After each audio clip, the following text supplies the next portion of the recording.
పెట్టి చెప్తున్నాం. అది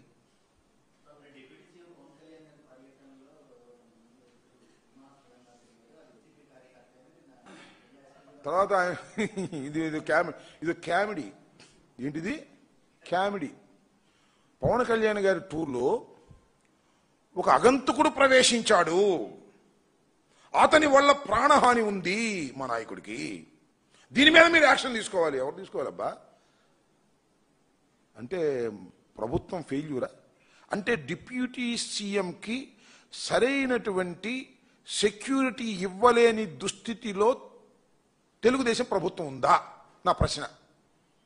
డిప్యూటీ సీఎంకి సరైన సెక్యూరిటీ ఇచ్చేటటువంటి పరిస్థితుల్లో కూటమి ప్రభుత్వం లేదా అని నా ప్రశ్న. దాని మీద ఎంక్వైరీ చేయమంటాడు ఆయన. వాడెవడో పాపం ఏదో రామరాజ సిన్హా అని ఒక వీడియో పెట్టాడు, చూసారా మీరు? అయ్యా, నేను పవన్ కళ్యాణ్ గారి అభిమాని అండి, ఆయన చూడటానికి వెళ్తున్నాను. చూడటానికి వచ్చి భయపడ్డా.